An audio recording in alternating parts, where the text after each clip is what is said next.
Hey, welcome back. Welcome back. What's up, my people, my family? What's going on? A lot. Mr. Derek Taylor, Miss Bridget. No, let me stop. Bridget. Oh, you're muted again, honey. Hold on. I said, you're not going to let me live that down. No, I'm not. There's something to the freshness of it that I like. So, I'm It's not gonna French. let It's French. That's what's up. Well, welcome back, man. It's been a couple weeks. We've been, you know, getting used to acclimated to the new environment. Got our kids back in school, and well, mine are too young, but y'all back in school and whatnot. So, how y'all feeling? How's everything going so far?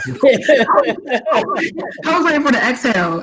Derek was about to exhale. He was waiting to exhale. Let me throw that back. Right, good, but busy. I think like getting back into school, getting back into the swing of things. Life, man, it's a lot. What about you, Derek? What's going on with you, man? How you living? I'm living. God is good.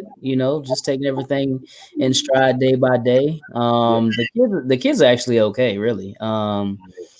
So that's a blessing. Their school isn't too bad. But that kind of goes back to our episode about education. I mean, there's pros and cons of both sides of this. So I'm just trying to get to a better end point. So yeah. Well, let's talk about this debate, man. Did y'all watch the debate? Yes. Yeah.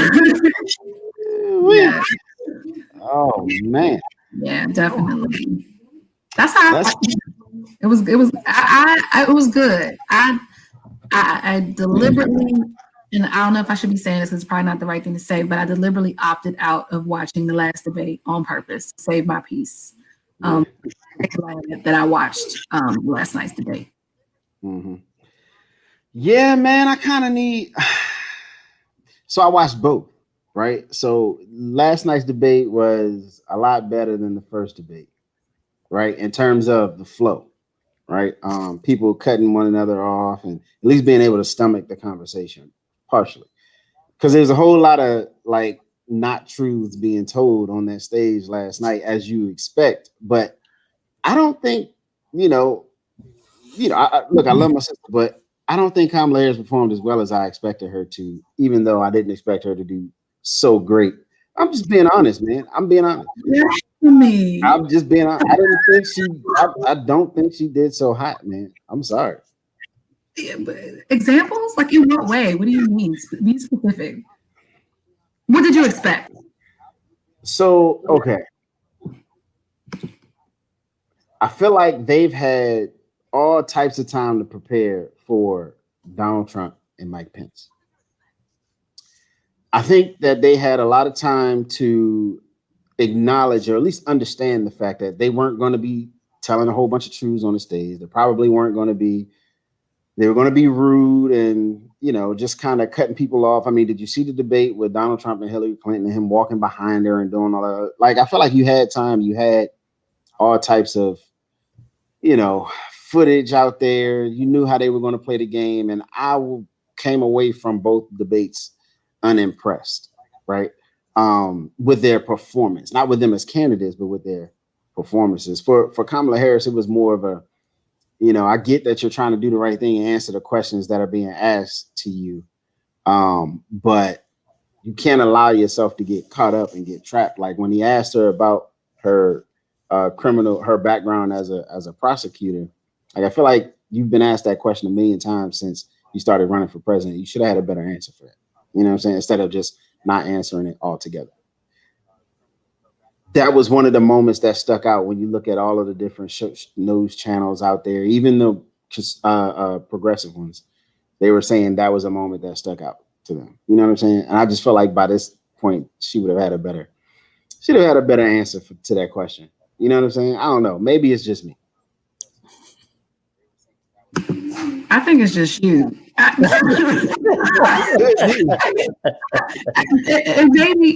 maybe it's not just you, right? Maybe there are others that feel like, I don't want to ostracize or call you or call you out. I don't care. Call me out. It is I disagree. I respectfully disagree. Okay.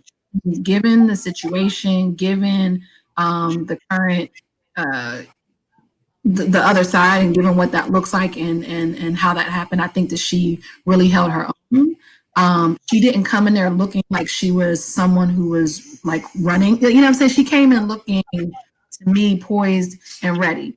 I would say, sure. Did she answer every question directly? No. But do we expect that from a presidential debate in general? No.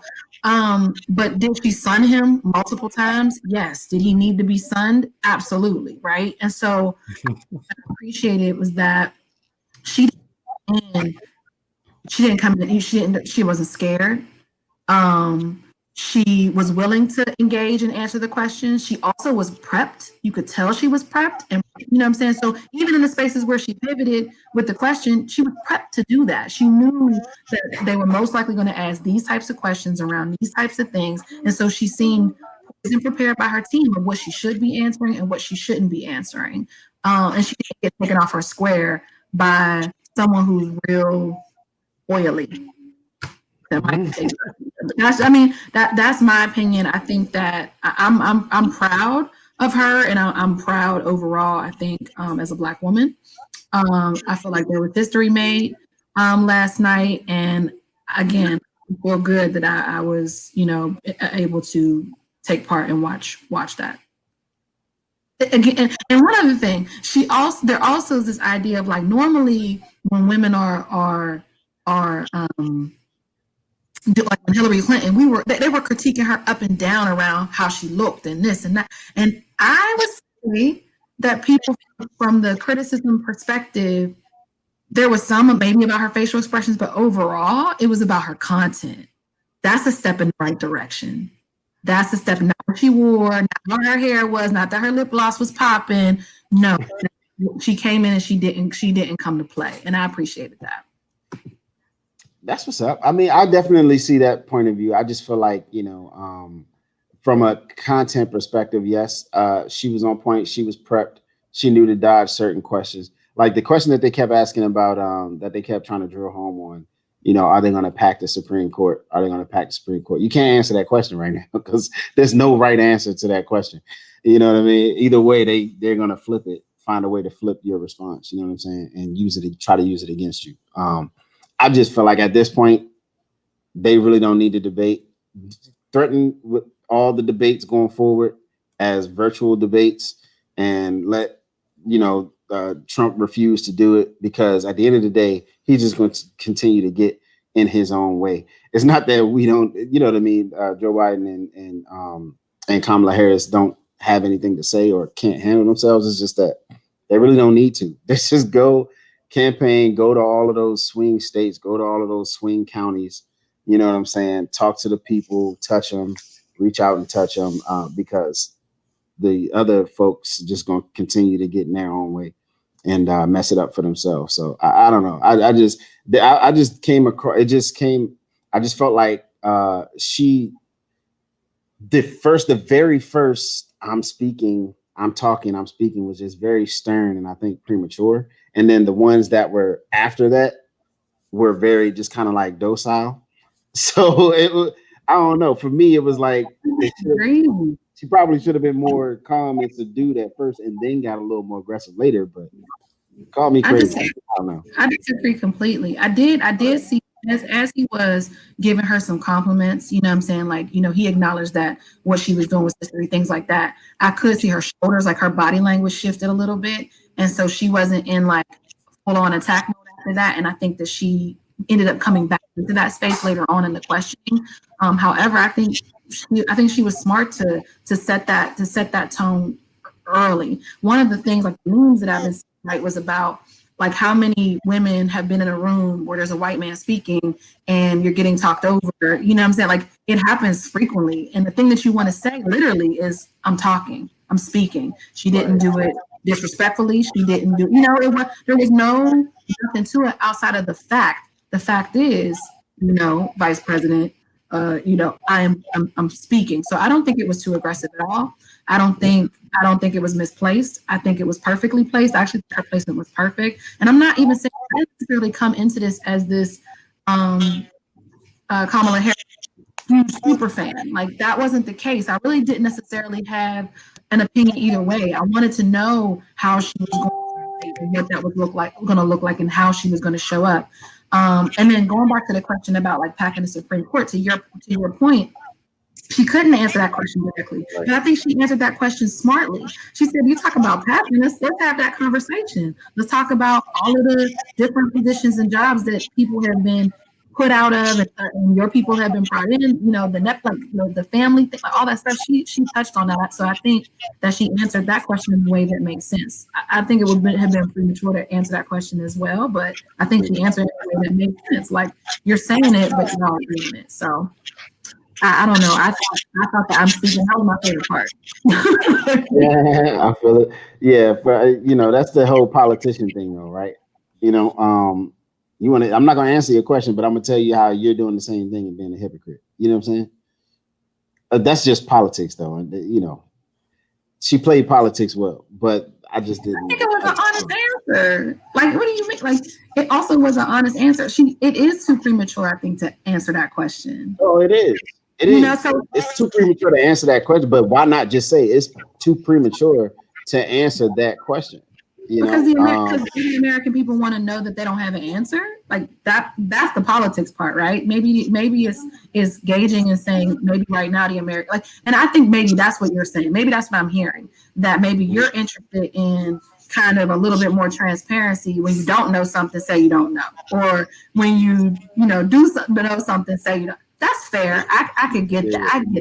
I get that. I believe we've said that on this show, but at least Derek and I have said this on the show before. Like, it's okay not to know something, you know what I'm saying? Or it's not even that you don't know.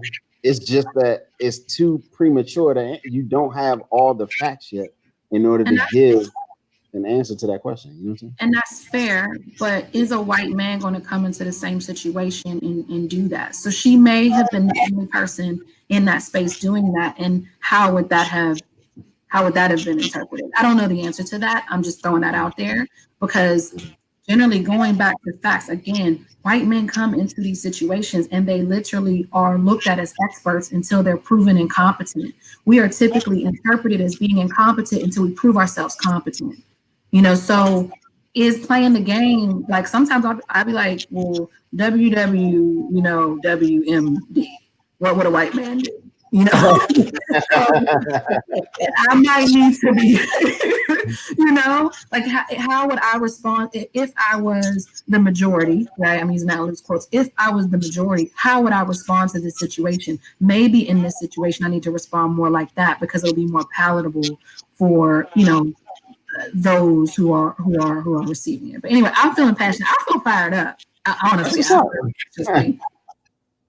that's what's up, man. And I echo that, right? Like, it feels good to be in a position where we can say, yeah, there's some competent people on the horizon that are coming to kind of take over. Sorry, Derek. I know we're about to get off of this, man, because you can't speak on this topic, but or at least limited, you know what I'm saying? But no, I just feel like I feel happy that we got some competent people who are about to be in office and kind of get us back on track. But I know we can't speak about. What's that? The fly.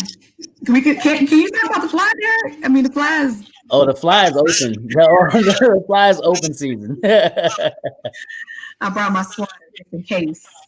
Okay, so all right, so this is either going to be really good or really bad. I don't get it. You don't get the fly? Yo, two people, Derek, you and somebody else sent me a video earlier with somebody preaching to a fly, and I have no idea. Okay, so I have no idea where it comes from.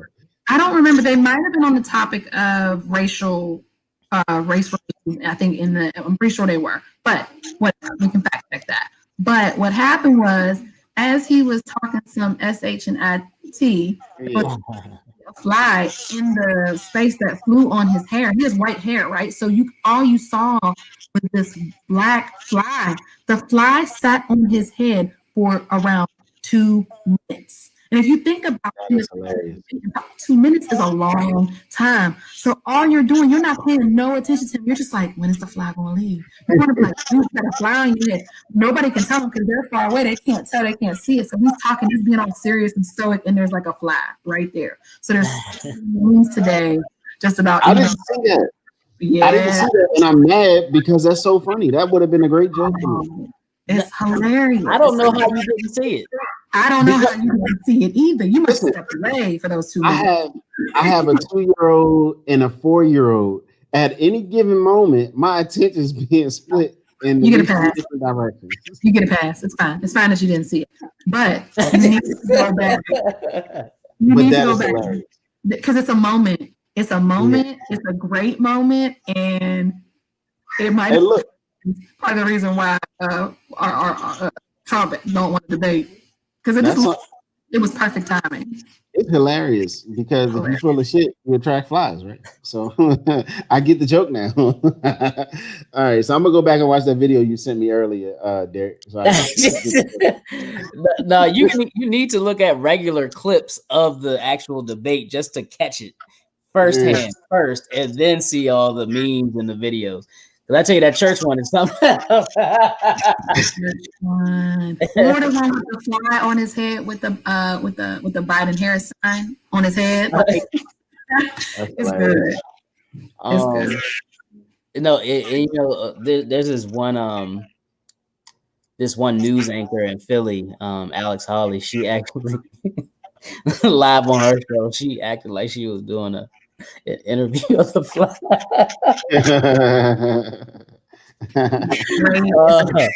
Great comedy moment. And one thing I know about our current situation, Trump, that he does not like being embarrassed. No, not like being embarrassed. So it was classic.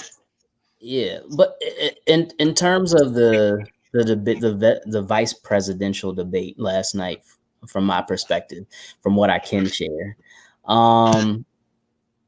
personally, I feel it was overall a better debate than the presidential debate. For we have an issue. How? I know. No, We can't hear you there. Yeah, it was breaking up a little bit. Can you hear me now? It's a little bit of a delay, but go ahead and rock with it. Let's see what happens. Okay. Yeah, no, this shouldn't be happening when I'm hard lined in. Yeah, no, overall, the debate was better than the presidential debate. I personally feel that Senator Harris did well.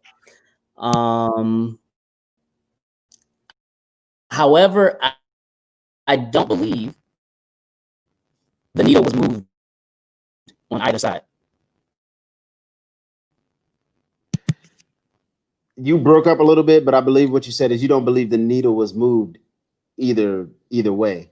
Which, I can see that, right? Like if you were a Trump supporter, then you didn't come away from that debate like not supporting Trump. Or if you were a Biden supporter, you didn't come away even more strongly, supporting Biden. You know what I mean? It's just kind of people kind of are staying in their lanes after that debate. It makes sense. For me, it's expected, right? You're gonna have a certain contingency of people who are, no matter what you do or whoever they put in office or nominate, they're always going to vote Republican. Period. And then same for Democratic candidates, the Democratic Party. I'm sorry. And then there's always the the independents who are just kind of on the fence. Well, the independents who always vote Republican, and then the independents who always vote Democratic as well. So, but we know how that is. People like to say I'm independent. But anyways, I didn't want to get too deep into that, but I just thought I'd, just kind of tap into that since it just happened last night. Yeah. And it's our first time being back in a while. Tap. You know what I mean? But listen, I'm excited. We got some really good episodes coming up. Got a lot of good content to put out to the people, and just look, I want to remind anybody who's watching to just tap in. You know what I'm saying? Speak your piece. Whatever you got to say it. We want to have this conversation with you. That's what these lives are for. So, by any means, by all means, Yeah. tap in and let's have these conversations, man. It's fun. Yeah, that's pretty much all I got for y'all today. Yeah, and we wanted to come on and just touch base because we haven't been on in a while, and something significant, a historical of historical significance did happen last night, regardless of kind of, I guess, where you feel or how you feel it went. And I think that is for women of color, for Black women, that it's a step in the right direction. And yeah, so I'm looking forward to sharing our next episode and getting back on our schedule. So yeah, and real quick, let me clarify, okay? I acknowledge that it's good, Rich. I acknowledge the historical significance of what happened last night. I think that Kamala Harris is a brilliant individual. I feel like she did what she was supposed to do last night. I just feel like she could be a better debater in my mind. She should be a better debater in my mind, given her past as a prosecutor. Now, granted, as a prosecutor, you're not responding to a defense attorney in real time, you know what I mean, other than objections, right? But so it's a little bit different ball game. I just feel like if you've got that experience, arguing perspective, you should I feel like she should be a better debater, at least a more forceful debater. And it's not the angry Black woman thing. Like that's not a thing. You know what I'm saying? Like she's a prosecutor. So it is a thing. I mean, it is. It's a thing, but given that she's a former prosecutor. But that's not the role that she went. That's not the role that she was up there doing, right? So sure, but I think there was a fine line, and when you're the first, it's a strategy that was played. I'm not taking away from your opinion. I think your opinion is your opinion. I think you're okay to have that. Probably, especially if you have certain beliefs about debating and how it should go. As a woman, it's okay. You can tell me I'm wrong, Bridget. I don't want. I actually don't feel like it's a you're wrong. Like I don't agree, but I don't think it's a you're wrong. But I would disagree, and I think that she held her ground. I think one of the things that one of the introducing people said, at least on ABC, was that she's really trying to stay away from some of the back and forth and wanted to really address the American people. And so she got away from the thought after was that she got away from that a little bit and kind of did get pulled into some of the back and forth. And, because maybe that wasn't her practice strategy, maybe she didn't go at it in a way that could have, right? So I think there definitely is space for growth, maybe, but I am quite proud. I feel it. It came off disingenuous to me. Like, if I'm gonna be flat out honest, it just came off as disingenuous. And when she kind of was trying to talk to the American people, Joe Biden pulled it off pretty well, I thought, in my mind. Kamala Harris, it came off as disingenuous. Just being honest. I love the woman, you know what I'm saying? I appreciate everything in that she does and has done. Well, not everything, but everything that she does and has done. I respect it. I just didn't feel like when she was trying to speak to the camera, it was like forced, and it didn't seem genuine to me, is all I'm saying. It didn't seem genuine. And I almost would have liked if she did go back and forth, but in a manner where she put the issues as the priority. You know what I'm saying? Versus trying to defend her record. It like if you're gonna pivot, then pivot to the issues, but force him to talk about the things that he doesn't want to talk about. He succeeded in highlighting the fact that she didn't have a good answer for her past still. And before she's gone away from, because, and I keep bringing it up because that's what's stopping that's what's giving a lot of African Americans pause when it in regards to Kamala Harris, is because she used to be a prosecutor, and us and the police, they're kind of like oil and water nowadays, at least in the media. So it's what's giving a lot of uneducated, African Americans who aren't tapped in to what's really going on and how the media is really being framed and presented to us. Like it's giving them pause, and I feel like it might cause a lot of them not to go out and vote. And it's because she doesn't have an answer for the stats that they keep bringing up about her past as a prosecutor. So he succeeded in highlighting that and making sure that the record, for the record, she didn't have an answer for that, and she didn't have an answer for whether or not they would pack the Supreme Court, which is good. She doesn't need to have an answer for packing the Supreme Court, but having an answer for her past, something quick and snappy, and move on to the issues that matter would have been outstanding in my mind. You know what I'm saying? So I think that's where I'm coming from, because I know a lot of people who are like, I'm not voting I really don't want to vote for them because of her and what she did to us, which in her state. You know what I'm saying? Yeah, I hear that. I don't think there's another choice though, right? So yeah, I agree. In my mind, okay, I hear you saying that you don't really have another choice. Right. You either go, if you believe that it's maybe more moderate in nature and that still doesn't work for you, okay, next 4 years we figure that out. But today, moving 26 days or however many days there are left until, elections, the alternative is there is no alternative. So, right.